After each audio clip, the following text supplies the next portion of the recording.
Shri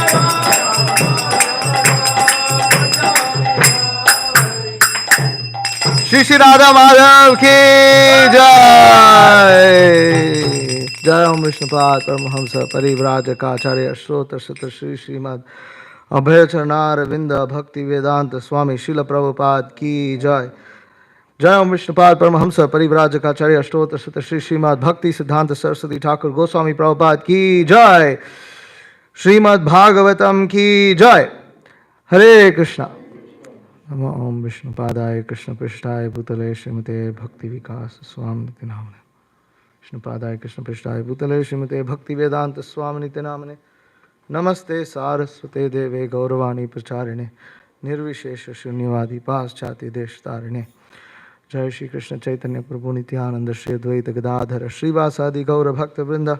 Hare Krishna Krishna Krishna Hare Hare, Hare Ram Ram Ram Hare Hare. Reading from Srimad Bhagavatam, Canto 2, Chapter 3, titled Pure Devotional Service, the Change in Heart, Text 18. Please repeat. Taravaha kim na jivanti bhastaha kim na shvasanti uta na khadanti na mehanti kim grame pashavo apare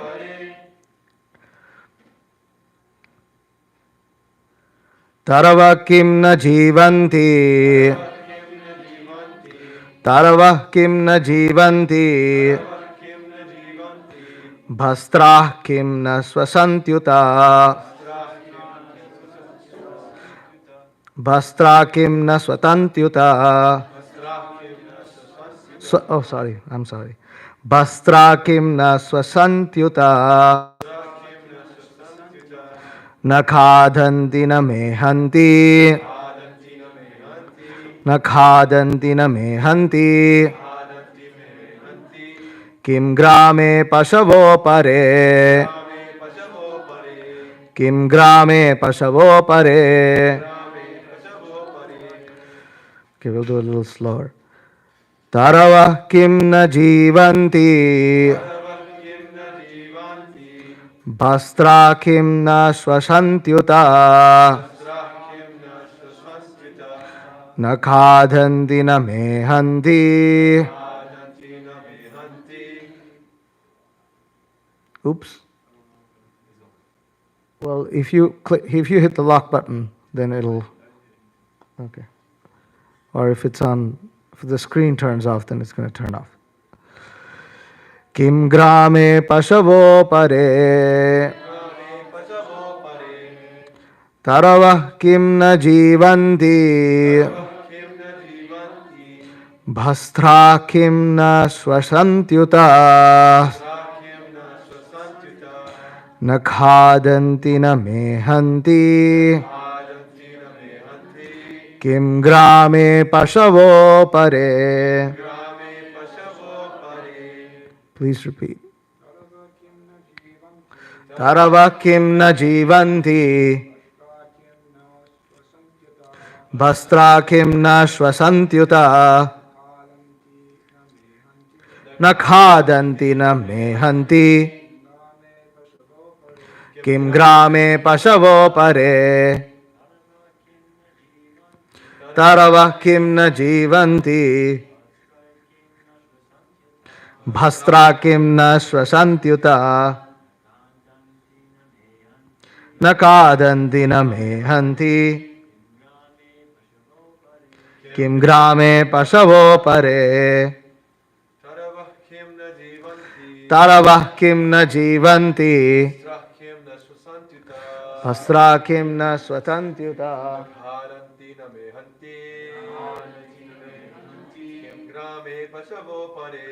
grame pashavo pare.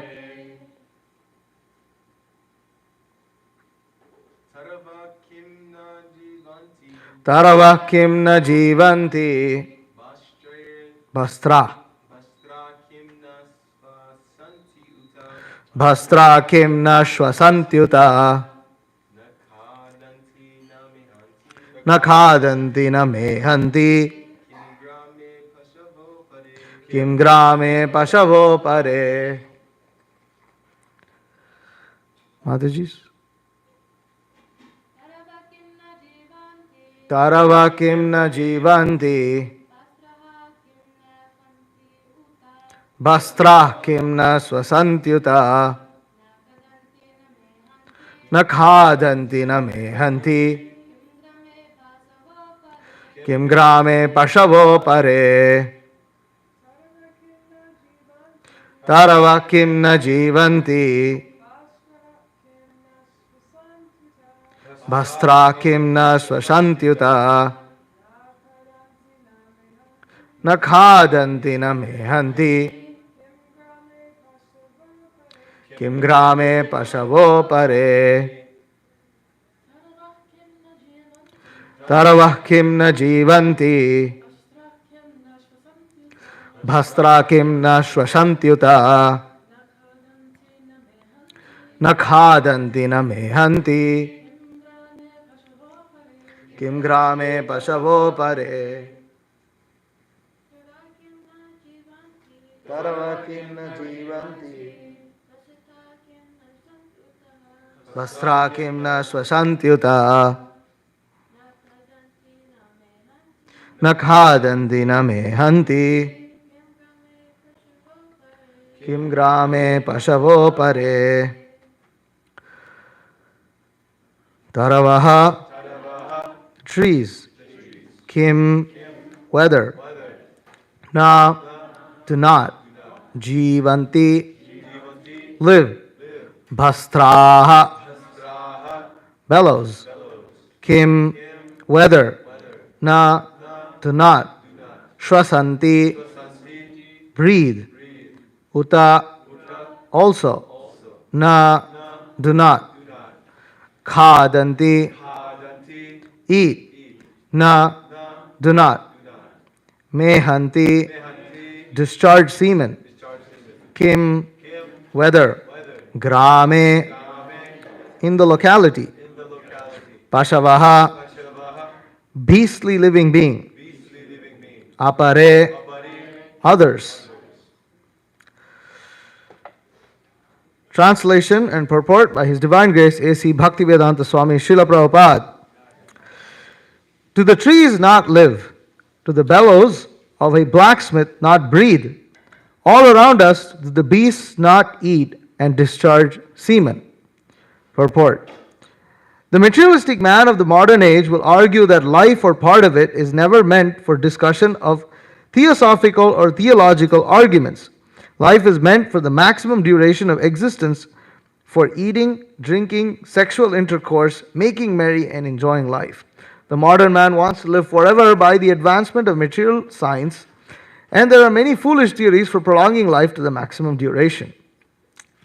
But Srimad Bhagavatam affirms that life is not meant for so-called economic development or advancement of materialistic science, for the hedonistic philosophy of eating, mating, drinking, and merrymaking. Life is solely meant for tapasya, for purifying one's existence so that one may enter into eternal life just after the end of the human form of life. The materialists want to prolong life as much as possible because they have no information of the next life. They want to get the maximum comforts in this present life because they think conclusively that there is no life after death. This ignorance about the eternity of the living being and the change of covering in the material world has played havoc in the structure of modern human society. Consequently, there are many problems multiplied by various plans of modernized man. The plans for solving the problems of society have only aggravated the troubles.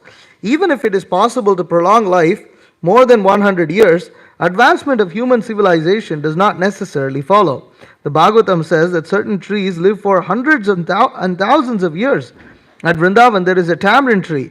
The place is known as Imlital, which is said to have existed since the time of Lord Krishna. In the Calcutta Botanical Garden, there is a banyan tree which is said to be older than 500 years, and there are many such trees all over the world. Swami Shankaracharya lived only 32 years, and Lord Chaitanya lived 48 years. Does it mean that the prolonged lives of the above mentioned trees are more important than the life of Shankara or Chaitanya? Prolonged life without spiritual value is not very important. One may doubt that trees have life because they do not breathe, but modern scientists like Bose, this is not Subhash Chandra Bose, is Bose, have already proved that there is life in plants. So, breathing is no sign of actual life. The Bhagavatam says that the bellows of the blacksmith breathes very soundly, but that does not mean that the bellows have life. The materialist will argue that life in the tree and life in the man cannot be compared because the tree cannot enjoy life by eating palatable dishes or by enjoying sexual intercourse. In reply to this, the Bhagavatam asks whether other animals, like the dogs and hogs living in the same village with human beings, do not eat and enjoy sexual life. The specific utterance of Srimad Bhagavatam in regards to other animals means that persons who are simply engaged in planning a better type of animal life consisting of eating, breathing, and mating are also animals in the shape of human beings. A society of such polished animals cannot benefit suffering humanity, for an animal can easily harm another animal but rarely do good. Om Ajnanatimirandhasya Jnananjanashalakaya Chakshurunmilitam Yena Tasmai Shri Gurave Namaha Shri Chaitanya Manobhishtam Stapitam Yena Bhutale Swayam Rupa Kadamahyam Dadati Swapadantikam Vandeham Shri Guru Shri Utaf Padakamalam Shri Gurun Vaishnavamscha Shri Rupam Sagrajatam Sahagana Raguna Tanvitam Tam Sajivam Sadvaitam Savadhutam Parijana Sahitam Krishna Chaitanya Devam Shri Radha Krishna Padan Sahagana Lalita Shri Vishakhan Vitamscha He Krishna Karuna Sindho Dina Bandho Jagatpate Gopesha Gopika Kanta Radha Kanta Namostate Tapta Kanchana Gaurangi Radhe Vrindavaneshwari Vrishabhanu Sute Devi Pranamami Hari Priye Vancha Kalpatarubhyascha Kripa Sindhubhyevacha Patitanam Pavanebhyo Vaishnavebhyo Namo Namaha Jai Shri Krishna Chaitanya Prabhu Nityananda Shri Advaita Gadadhara Shri Vasadi Gaura Bhakta Vrinda Hare Krishna Krishna Krishna Hare Hare Hare Rama Rama Rama Hare Hare.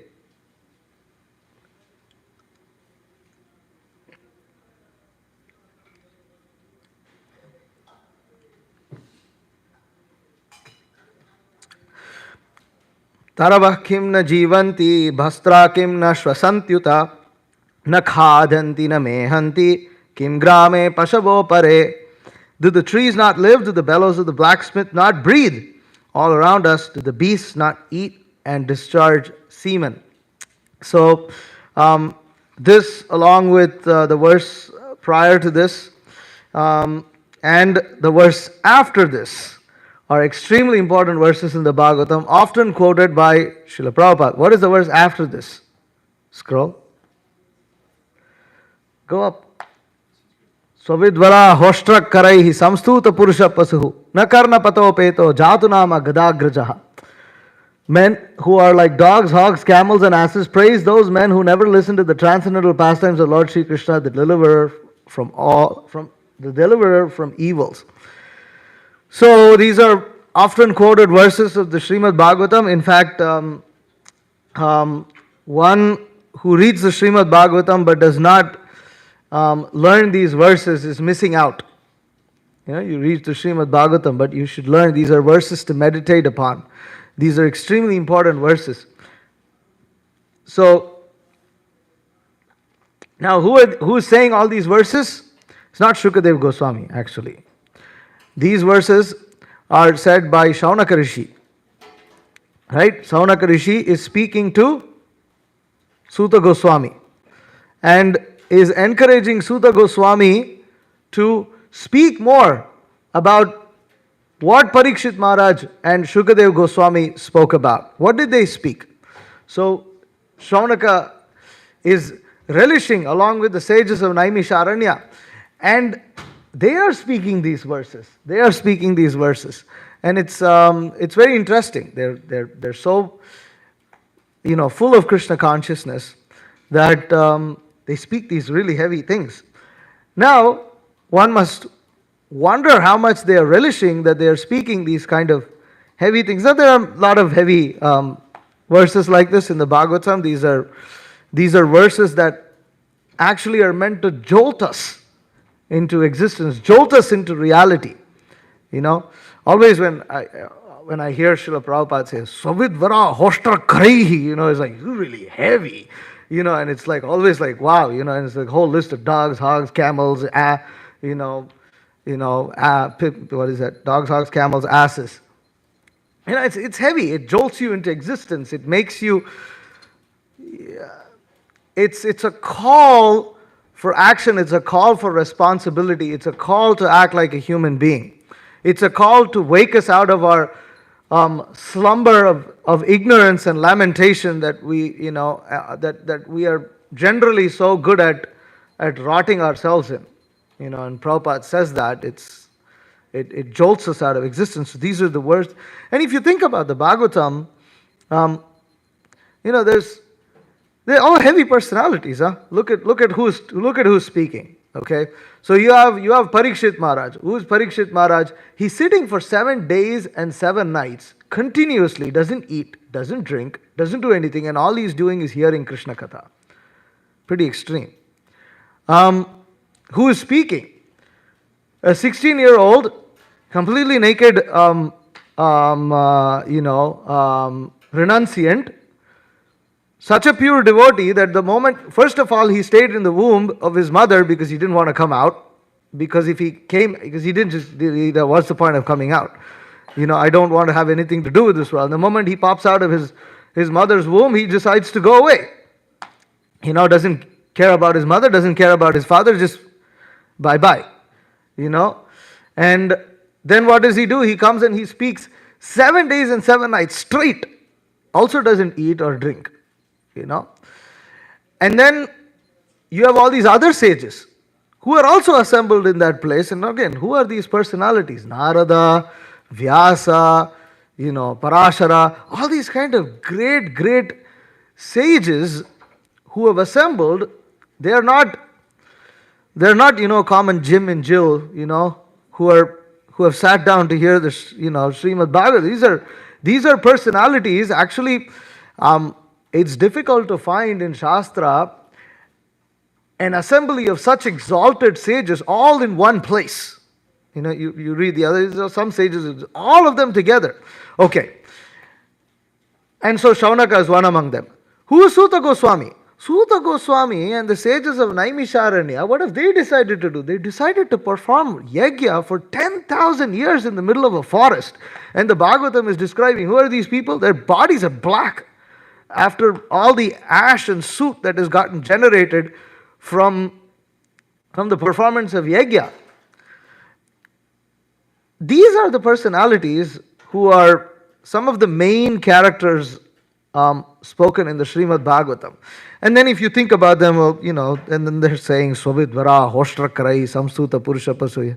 Wow, these are really extreme people. And obviously they're going to say all these kind of extreme things. But interestingly, these extreme renunciants, I mean, everybody we spoke of are practically renunciants, you know, or very elevated souls, even if they were married. I mean, they're practically tapasvis, them and their wife, living in a hermitage in the forest. Who are they speaking about? They speak about a 5-year-old demon named Prahlad Maharaj. And then they speak about a prostitute named Pingala. They speak about Dhruva Maharaj, who is how many years old was he? He also 5. Also another 5-year-old kid who got angry with his stepmom and then decided to go out into the forest and you know, and wanted to be bigger than Brahma himself. You know, wanted to have a position greater than Brahma. Then you have Ambarish Maharaj, who's just a king.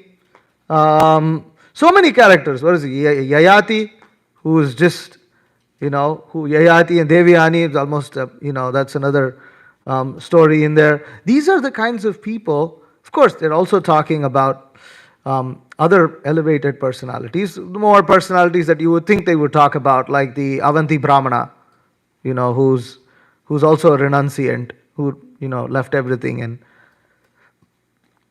like that. So when the Srimad Bhagavatam speaks about these and these devotees, these exalted personalities who we just spoke about, they speak about these things. The thing that the Srimad Bhagavatam drives home is that the intensity of their devotional service, in whatever circumstance they may have been, whether it be the prostitute Pingala, or whether it was a small, child like Dhruva Maharaj or Prahlad Maharaj, or if it was an elephant named Gajendra, or if it were the gopis of Vrindavan, or if it were the personalities like Shukadev Goswami, Parikshit Maharaj, the intensity of devotional service was always there, that they all wanted to drive home the point that this human form of life is meant for Krishna consciousness. And the Srimad Bhagavatam, the devotees of the Srimad Bhagavatam, they awaken us to the fact that there is no excuse to not be Krishna conscious. There is absolutely no excuse not to be Krishna conscious. Why are you not Krishna conscious, and why are you living if you're not Krishna conscious? What is the purpose of life if you are not Krishna conscious? So this is where the Bhagavatam is driving, and this is one of those verses. Like, do the trees not live? That's a rhetorical question, But the point is, they also live. You think we think our lives to be so important, but the trees are also living. And what? And as Srila Prabhupada, okay, we'll go with Prabhupada's flow in the purport here. So the materialistic man of the modern age will argue that life or part of it is never meant for discussion of theosophical or theological arguments. Have you heard that in school? Jita, have you ever heard some people argue that, it's not, you don't have to discuss about God or things like that, and you don't have to bring all these supernatural things. Implicitly there. It's implicitly there. Yeah, nowadays if you state it, it's like, what is that? Maybe you're hurting the minority or feelings or something like that, and it's like politically incorrect nowadays. Yeah, actually atheists also have a little tough time these days because of political incorrectness. They used to be pretty brute about some of their statements. Nowadays it's a little, But anyways, that implicit thing is there, because the fact is they'll ban all these discussions. You can't really talk about Krishna or Krishna consciousness. It's just like we're facing, when we try to book all these booths at these different. The moment you're religious, sorry, you don't belong here. Just stay away. Even though you may be willing to pay for a vending booth, whatever, you pay for it. They will no. You just sorry, we don't do religion. So the materialistic man, they argue that you don't have to discuss theosophical or theological. In fact, like famous atheists, they say that, what is that? God is the opiate. Yeah, opiate of the masses. That they need it. They need it. Why? Because they're wimps. They can't deal with nature. They can't deal with all the suffering. And the moment they suffer, they go, oh God. That's when you think about God. And otherwise you don't. Why do you need to? In fact, there was an article that I read where one guy was speculating as to how even if he was on a plane that was about to crash, he doesn't need to take shelter of God. Like, you don't need to take shelter of God. What's God gonna do? You're in a plane that's gonna die anyways. So what's the point? Why do I have to take shelter of God? Why do I have to cry for God? Why do I have to why do I have to ask Him to protect me? He can't do anything anyways. In fact, He doesn't even exist. And it doesn't make any difference to your life. The only reason that people cry about God in an airplane that's about to crash is because they just want to say something that will probably make them feel better. That's it. So the idea, and now these people, in one sense you may wonder, do they not have fear of death? Do they not have fear? No, they also have fear of death, but they talk as if they don't. Point a gun to the same guy and you'll see. Doesn't matter. He's like, no, but then his argument, well, I protect my life and I get afraid of a gun because I don't want to. I want to enjoy, I want to live my life, I want to eat, sleep, be merry, and therefore I am defending myself. Therefore I am defending myself. What's the answer to that? He's saying, you're saying that, oh, you don't have fear of death, but you actually do have fear of death. What's the answer to that?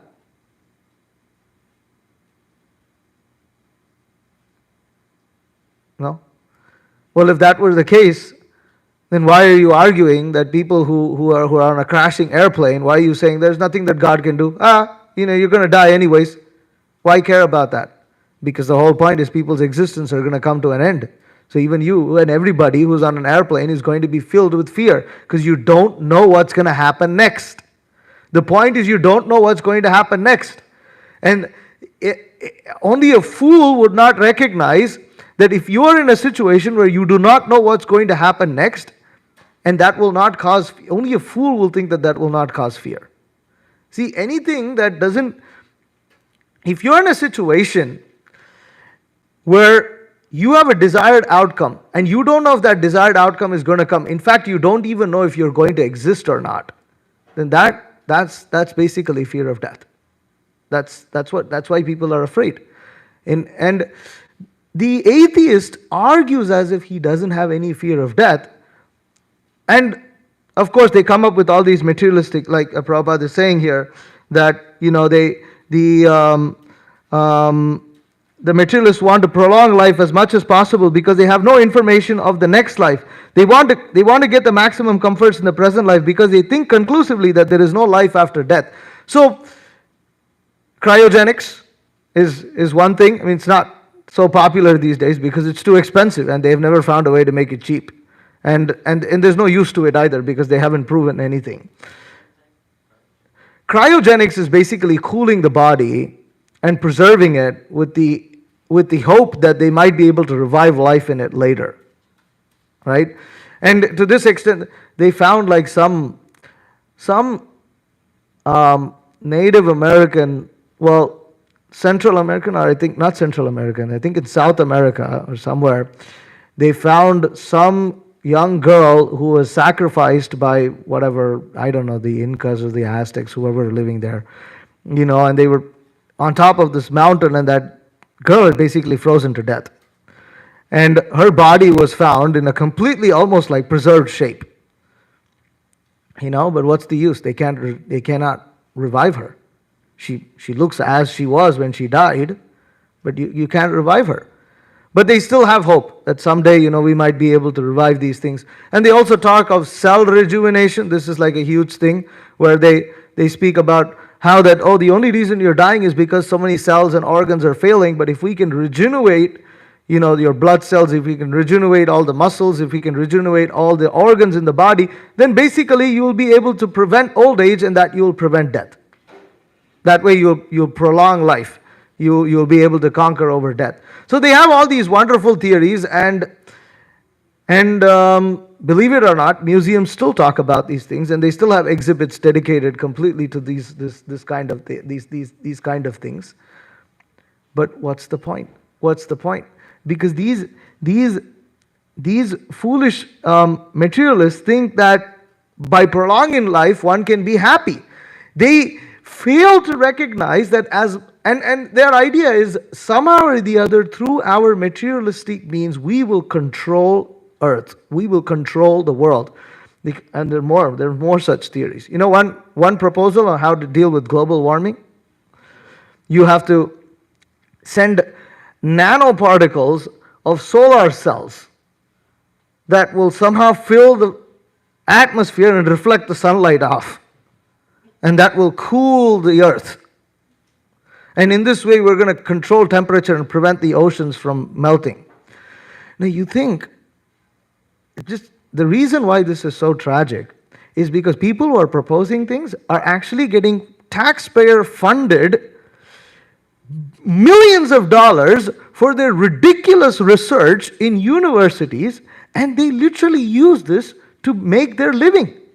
And they come up with all these ridiculous theories. This is how serious people are. I mean, it can sound like it's so wild, and it can sound like it's something irrelevant to us. But the truth is, these materialists are very serious about this to the extent that they pump in millions of dollars into absolutely absurd research like this. I think all of the famous, some of the famous top, rich people in the world. I know Jeff Bezos did this, and then, of course, what's the guy's name? Elon Musk. I think there was one other person. They all went into space and came back. Jeff Bezos famously did that. The Amazon CEO. He went on a space rocket, went up to outer space, and came back. And the idea is that we're trying to pioneer, and we're trying to see if we can go and live on Mars or whatever, and we'll be able to establish an alternative civilization over there. So these people are actually serious. I mean, if the richest man in the world, decides to go and put himself in a spaceship and go up there and come back, you can understand. I mean, they're very serious about it, right? And they spend billions of dollars into this kind of stuff.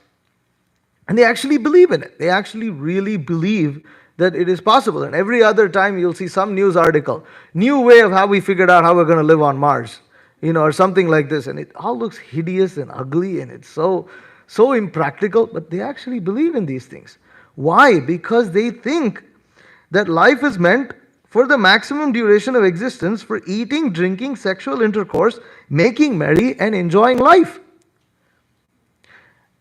And why do they think like that? Because they actually think that they're the only ones doing it. They don't see that animals are doing that. They don't think that the animals are doing that. The Srimad Bhagavatam, it says this verse because it wants to point out that what you are trying to achieve, the animals are already doing it. The trees are already doing it. So what? So what? What's the difference? What's the difference? You think that there is a difference in the pleasure? There is no difference in the pleasure. It's the same pleasure. It's the same nonsense pleasure that we're all seeking for. But you spend billions of dollars, you waste your whole life, you waste so much time and energy into this crazy idea. Why? Because you think that in this life we have to do whatever is possible to live happily. The problem with this hedonistic idea is that basically might makes right. Right? I watched a video the other day, and this is, it was called a century of coups. So, the United States, basically, all their wars, most of their wars, you could draw it back to all their, capitalism, them trying to support American corporations, big business people, from the bananas that are grown in the Central Americas, to sugar that's grown in Hawaii, to what they did in Vietnam and everywhere, to all the wars that have been fought in the Gulf, and this is all declassified information, by the way. We're not even talking about stuff that people have conspiracy theories on and this and that. This is just declassified information that you can just go and read up on the government website. That's what the CIA was doing. That's what the FBI was doing. That's what they were all doing. And they were all cahoots, and you literally have all the names of the president, what he did, this, that, who was involved in this, who are the different names. They are so unabashed about this kind of stuff. And simple, because it's a hedonistic philosophy. If your theory is that life is meant for the maximum duration of existence, for eating, drinking, sexual intercourse, making merry, and enjoying life, then it makes sense that you can do it at whatever cost, even at the cost of the lives of hundreds of millions of people. And that is going on today. Every war, when it's fought, they always talk about it as a noble thing. But later, at least if you look at the declassified information, it wasn't that noble. There was nothing noble. And millions of people died. Millions of people died for this kind of thing. So many people were pushed into poverty. This miserable existence exists.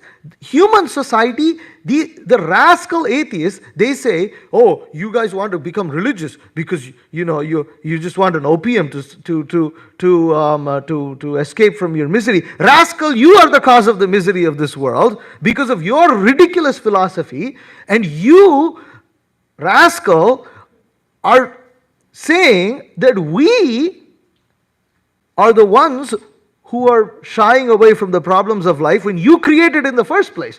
You want to create the problem, you want to guilt trip us, you want to guilt trip people into thinking that, oh, you don't need about God, you don't need. Why? Because you want us to depend on you. And you know what? When we depend on you, just exploit. Just exploit. And this is what happens. Cheaters and the cheated. People are not intelligent enough. The truth is,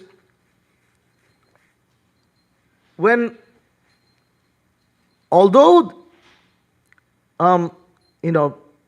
religion can be perverted and things like that, and has caused a lot of wars. And I know atheists love to say that all the wars in history were caused because of religion. No, it wasn't. World War I was not caused because of religion. World War II did not happen because of religion. And there is no comparison in the history of modern humanity to wars like World War I or World War II. There is no comparison. There's no comparison. There's no comparison. Even the worst, and by the way, the others were not really religious, like the Mongolian invasions and this and that. So the truth is, this atheistic education, and they won't like, you cannot talk about this. You cannot, you can write papers about it if you want. Maybe some schools may let you write papers about it. But they'll just regard it, yeah, interesting study, here's your PhD degree, now shut up. And that's it. It doesn't make any change to the world. They won't let you. Why? Because these hedonistic people who control the world want to subjugate the population into believing in either atheism or religion that is basically cheat them. Now, if you believe in religion that also props us up, then that's also good. That's also good. Like, we like the philosophy that you can be Christian and you like abortion. We like that. We like that. We'll promote that. We'll support it. We'll run with it. And because it helps us. It helps us. And there's so many other things. As long as you continue to think that your religion is, or God is a myth of sorts, and as long as you subscribe to our theory that basically the theory of eating, drinking, sexual intercourse, making merry, and enjoying life, you can follow some kind of religion, and we're cool with that also. We're cool with that. In fact, that's the more intelligent way of the demon. That's the more intelligent way of dealing with things, rather than just being a brute, atheist and suppressing all these feelings. Is just let people have those feelings and keep it all under the way you want. That's just as long as it props up all these as long as it makes money and as long as it keeps the rich. Now, unfortunately, people do not connect with the fact that the way they lead their lives, that what they might consider as being very innocently just going to the bar, just going, having sex, eating like a gluttonous beast, eating anything and everything that's being sold in McDonald's and this and that. It's just I'm just a normal, nice guy, but you don't understand. You are not only, and here we haven't even spoken about karma yet. Right? This is just what we have just spoken about is common sense logic on the platform of this current world that we live in. What to speak of all the karma that you generate? What to speak of all that? The amount of suffering that we generate by having this kind of a philosophy is ridiculous. And even if you live this pious Hindu life where you're very pious and you're vegetarian and you're and this and that, and you just go and you pray in the temple and this and that, still you're going to go through the cycle of birth and death again. You're still going through the cycle of birth and death. And you still don't know what your next destination is. You think, yeah, I've done so much good, so my next destination must be good. Well, yeah, kind of. No, kind of. There's no control over it. Okay, so if your next destination is you're born again as a Hindu in Hindu Loka, so how does that make your life? Does that free yourself of so many of the other problems? Does that free yourself of disease? Does that free yourself of old age? Does that free yourself of all the fighting between relatives and and all this kind of thing? Does it free yourself of betrayal? Does it free yourself of debt? It doesn't free yourself of anything. But we don't realize this. That actually this philosophy of eating, sleeping, merrymaking, and having sex and enjoying life, this philosophy is so pervasive that we that until we come into contact with the pure devotee of Lord Krishna, and until we come into contact with texts like the Srimad Bhagavatam, you don't even really understand what kind of a horrible life, what kind of a sinful life, what kind of a life we were leading that was completely contrary to our real self-interest. That there is no possibility of being happy as long as we have this philosophy that I can be happy by sense gratification. I can actually be happy through sense gratification. Then we want economic development and we think that's good, and this is my mother told me on a call yesterday that so many temples and so many of the Hindu organizations and swamis and sannyasis and all are doing daily puja and monthly yajnas and all these homas, all for Narendra Modi, the president, the prime minister of India. Sorry, they do daily puja just to keep him in power. And they have their reasons. They have their reasons. We want to stop Christian conversion and this and that. But as long as this philosophy of eat, drink, have sex and enjoy life, which is what all the Indian government also is promoting, suffering is not going to stop. Okay, India may become the next superpower. So what? How many superpowers have been there in the history of human civilization? What is the use? What is the use? Let's think of it. Rome was superpower. And during the height of Rome, nobody thought that civilization would ever collapse. I mean, man, they spanned the entire continent of Europe, and including swaths of the Middle East and Africa. It was huge. It was such a big civilization. Now where is it? What is Rome? Who goes to Rome? Who goes to Rome? I mean, some people will go to Rome and just look at the nice architecture. But other than that, what has Italy got to do with anything in the world today? Unless you want some nice sports cars. That's perhaps, or pizza. That's all. What are you thinking? It's not so much relevance, right? These are not characteristics of superpower. Right? So many where's the British king, the British, they ruled the entire globe. They had colonies on every single continent of this world. Where are they? Not there anymore. What is the point? So what if India becomes a superpower? Is this what we're supposed to be praying for? Is this what our religion is meant to do? Shame that you have texts like Bhagavad Gita and Srimad Bhagavatam, and what you decide to do is to do puja for Narendra Modi.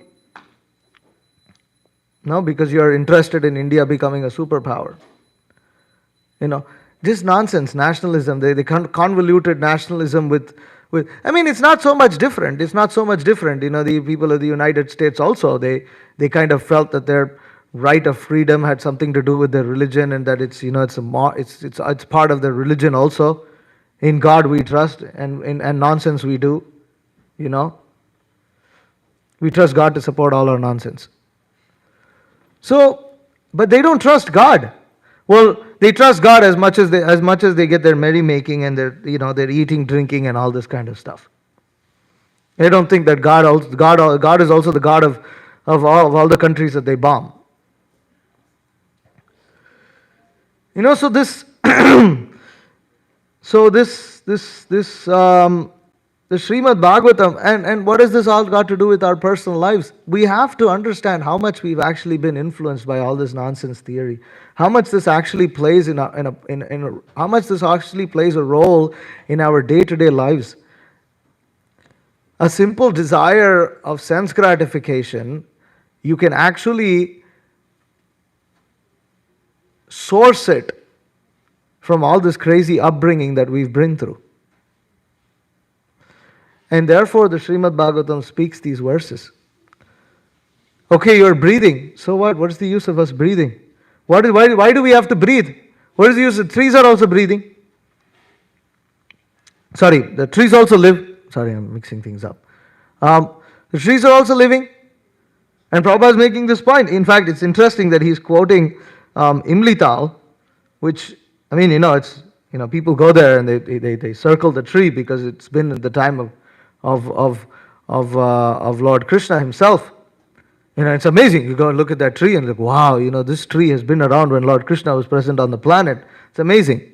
Or you go to Siddha Bakul in Puri, where this Bakul tree under which Haridas Thakur chanted, and it's amazing.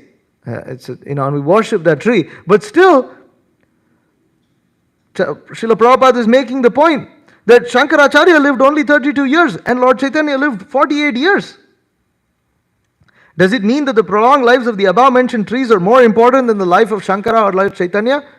And these trees have lived for so long. What is the point? Everybody is like, oh, Ayushman Bhava. Live for a very long period. Live for a long life. Everybody wants to live long. Live long. In fact, that's how they used to greet the kings in the good old days. Long live the king. Long live the queen. But why live long and do what? The trees are living long. What is that place? What is that place? None of you went actually. These Chandan and the other bhaktas went. Was sequoia trees in California? Those big things. Redwood. Okay, so those trees, they've been existing for, they say it's some thousands of years or something like that. Crazy. You actually look at those trees. It's quite likely that they're from different yuga. Probably from Dwapara Yuga or something. The size of them is huge.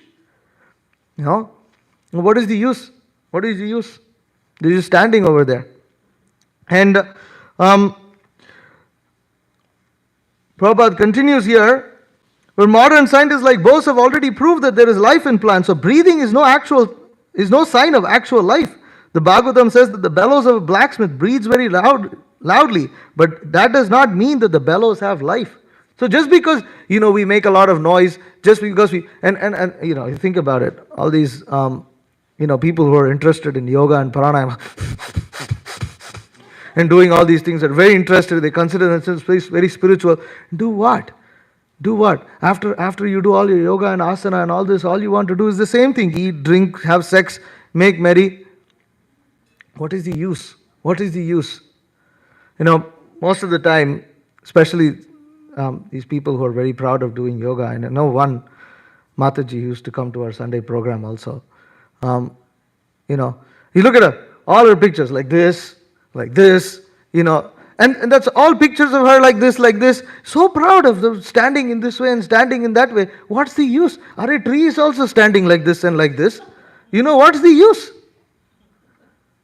What is the point?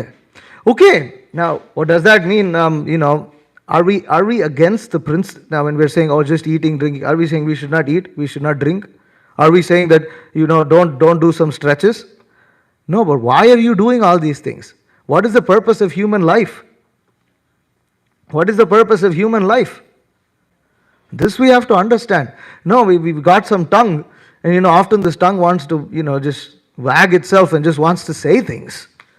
But we should know, that's why Rupa Goswami says, Vacho Vegam. He says the first thing, Vacho Vegam, control of speech.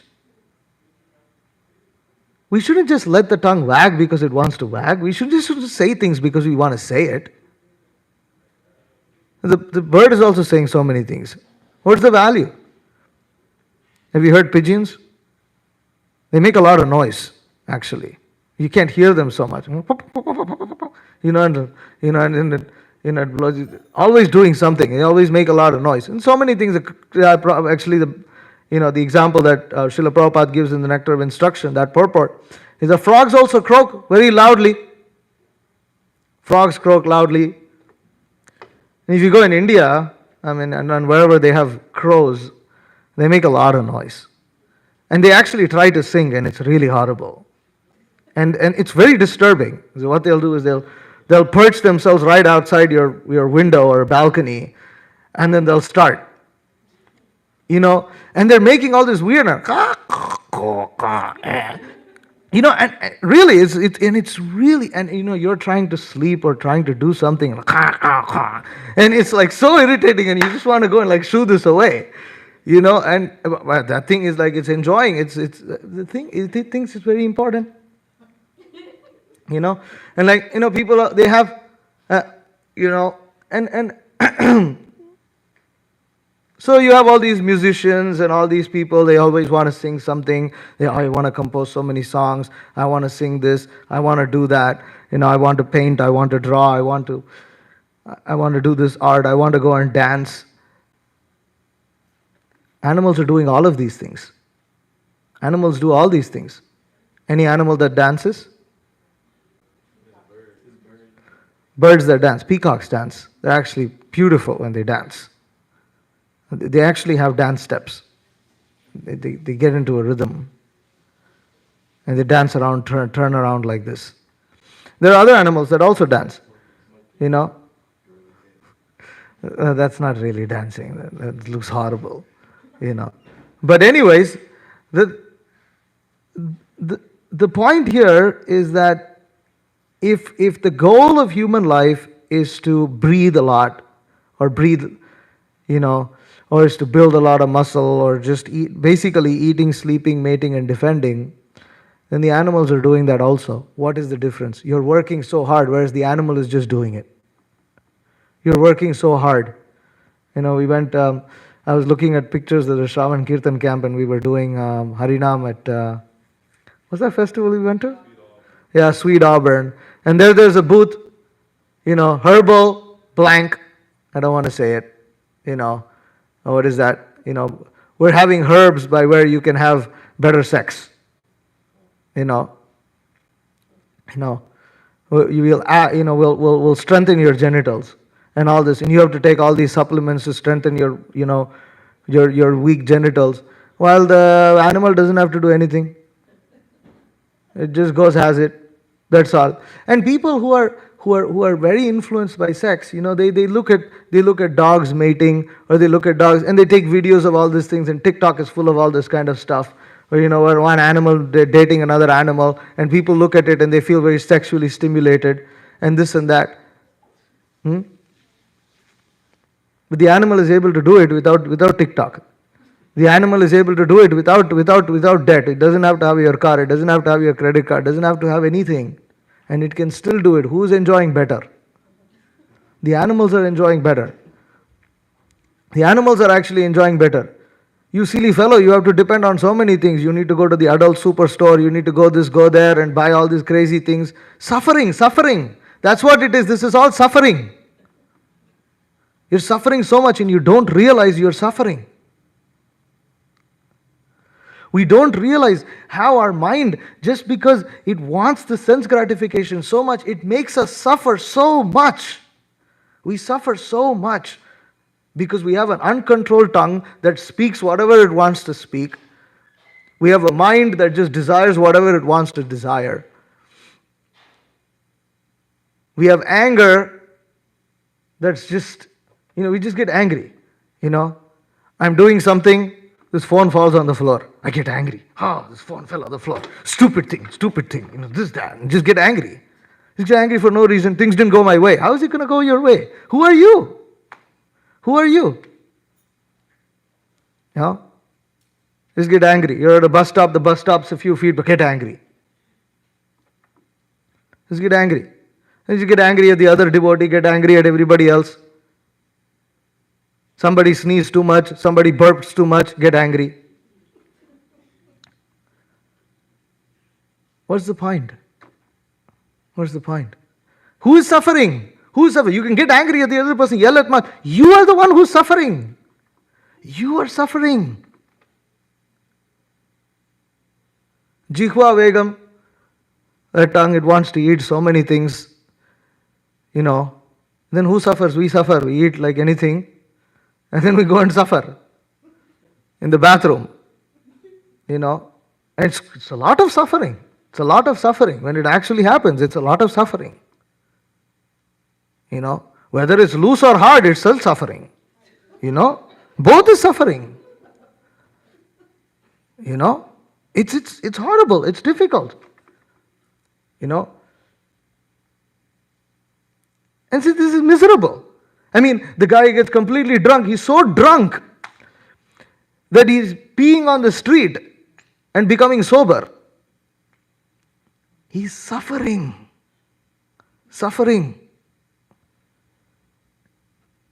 And the thing is, Mahabhagavatas like Shukadev Goswami, like Prahlad Maharaj, like Srila Prabhupada, they feel compassion. They feel compassion. They feel the living entities like us are in so much ignorance that we don't realize we are suffering.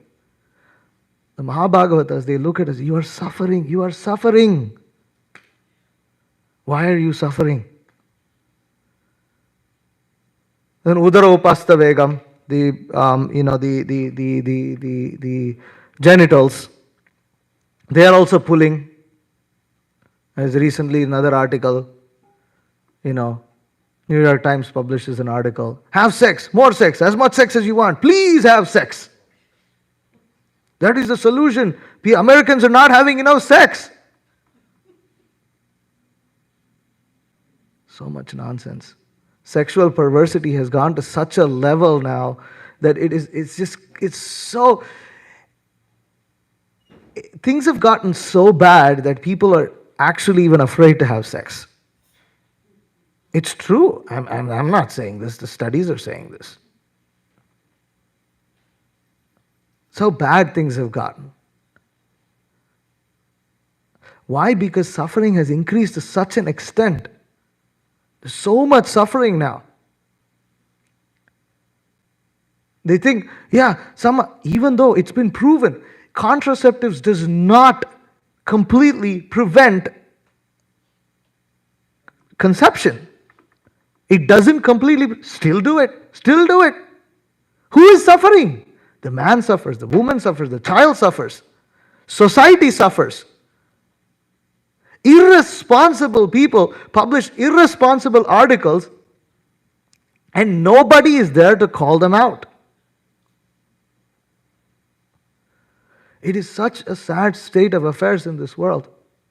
And they think, us losing semen is so much more elevated than their dog losing semen. What is so elevated in you losing semen? What is so elevated? That's the point. Do the beasts not eat and discharge semen? You can go and eat on top of a cloud, on top of the, what is that? The new swanky building in New York City, One Vanderbilt. You can go on top of that skyscraper and you can pay, same burger that costs whatever, $6 outside will cost there $26 up there. And you can pay for it. And I'm eating a burger on top of a cloud. You're still eating. The bird also does the same thing. Catches the same thing, goes on top of a tree, which is also on top of a cloud, and then eats the same thing. And it didn't have to pay $26. It didn't have to work. Krishna is supplying for these animals what they need. So this is very, very sad situation in today's world, that And therefore, Bhagavatam, actually, it's very nice that here Shukadev Goswami, sorry, Shaunaka says, all around us, they're in a forest or in the village, all around us, meaning you don't have to go elsewhere, just look around you. Just look around you. So Prabhupada concludes that the specific utterance of Srimad Bhagavatam in regard to other animals means that persons who are simply engaged in planning a better type of animal life consisting of eating, breathing and mating are also animals in the shape of human beings. A society of such polished animals cannot benefit suffering humanity, for an animal can easily harm another animal but rarely do good. This is an amazing point that Srila Prabhupada is making at the end of this purport. And how many animals have you seen helping other animals? Hey, let me give you a shoulder to lean on. You don't see. You don't see. One animal is suffering, the other animal will just go. Even if it is the same species. One dog is suffering, the other dog may go and increase that suffering, but it will not go and help that suffering. Okay, and even if few animals help themselves here and there, sometimes you see some kind of, but it's all a business relationship, is it not? One animal is helping another animal because they're getting something out of it. It's not that you just help because I feel selfless love. In animal society, the help is so limited that even though the mother takes care of its offspring, the moment the offspring is grown up, the mother will completely reject the offspring. There will be no relationship almost. That's it, gone. That's it. There's no relationship anymore.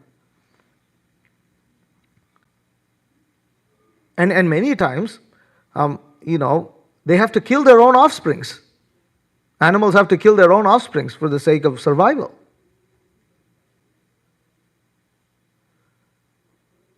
I've heard cats do that. Anyway, so many animals do that. And it's so... that's the platform of being an animal. When we are on the platform of animals, what we can do is actually harm others. This is the point here. If we live like two-legged animals, what we will do is we will harm ourselves, we will harm others. We think that we're doing good for ourselves. There's no question of doing good to others, there's only harming.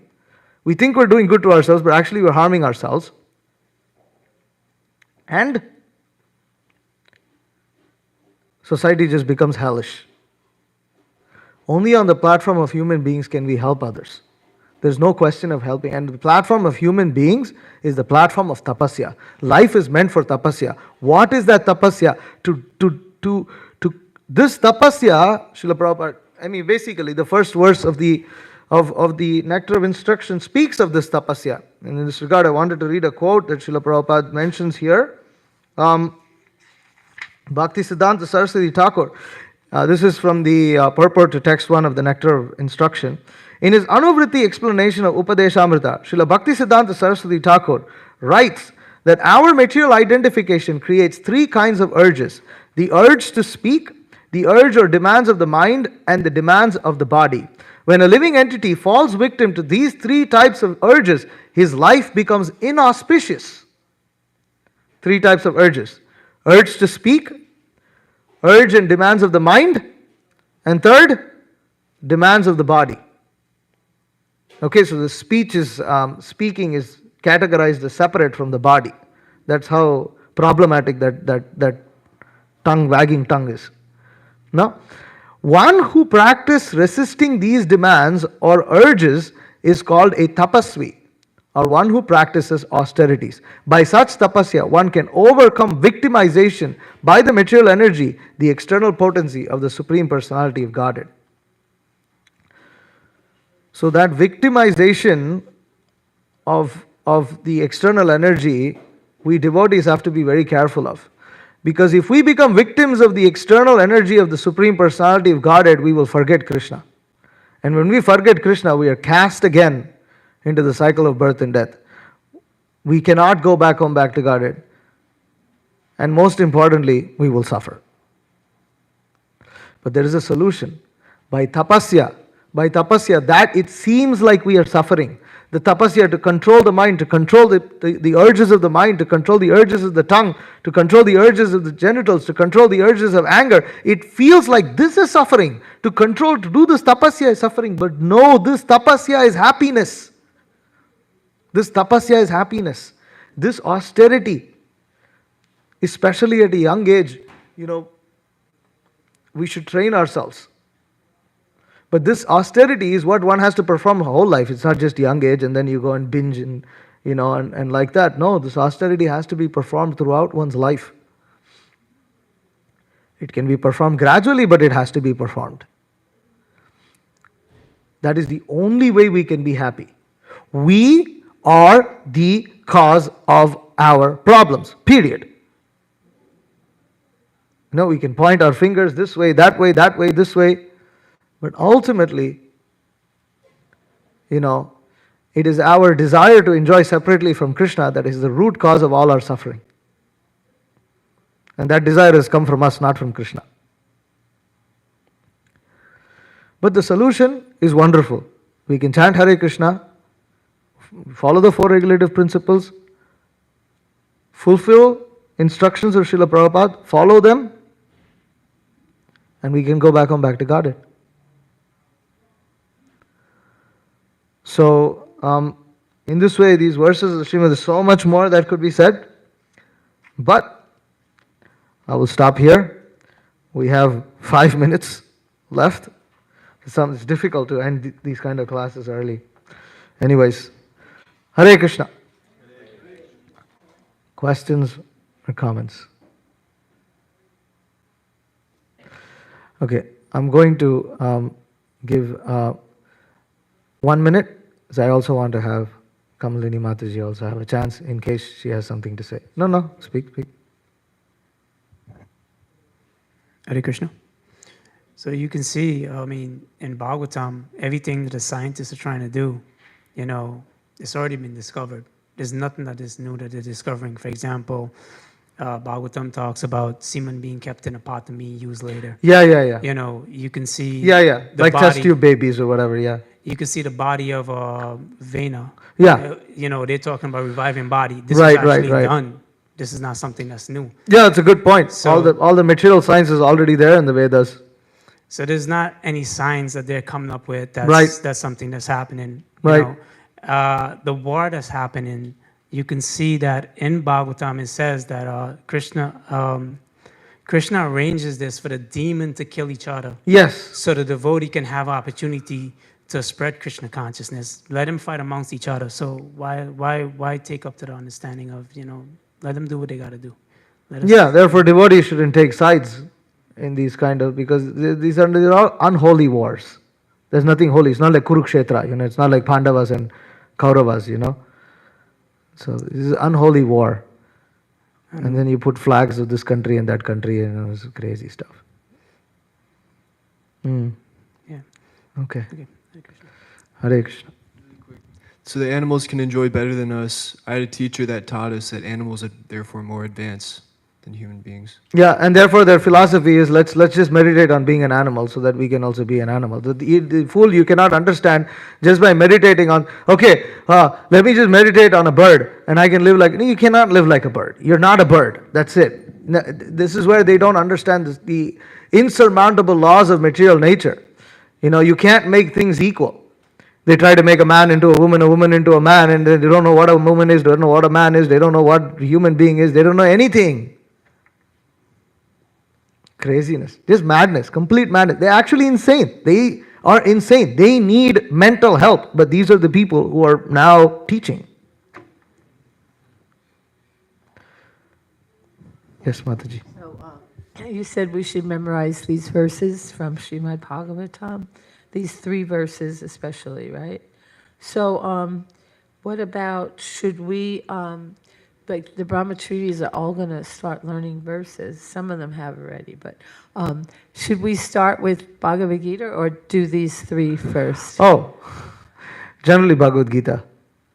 All right, way to go. All right, that's all. Okay, anything else? You know, Yes.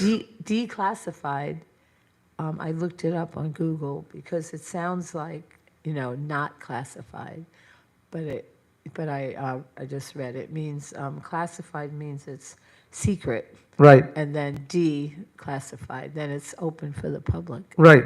Anyone can see the records. Yeah, Interesting. yeah. I mean, it's amazing how bold these people are that they actually put it all out. And you know what? People, they still believe in the government. They still believe in everything. And it's just because people are so stupid. It's like, oh my God. It's just, Well, thank you for the education, because then we don't have to read anything. You can just inform us. no, we don't have to I'll read tell you one thing. I just, most of these things just kind of come across me because unfortunately a lot of my service is on the internet. And so something comes up, something, you can't, it's just almost like you can't prevent these things from showing up sometimes. But yeah, I don't spend hours reading the news or anything. Krishna, I hope I don't get into that kind of maya. Yeah.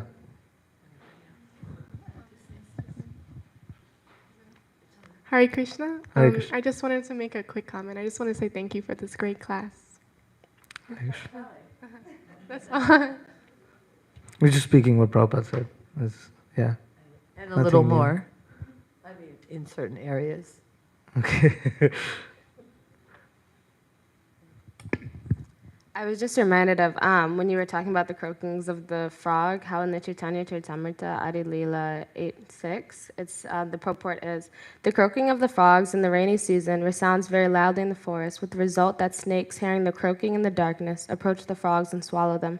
Similarly, the so-called educational vibrations of the tongues of university professors who do not have spiritual knowledge is like the croaking of frogs. Yeah. Yeah, Prabhupada gives the same example in the Nectar of Instruction. That's how I read it, Same because I don't thing. have I haven't read Chaitanya Charitamrita. Yeah. Yeah.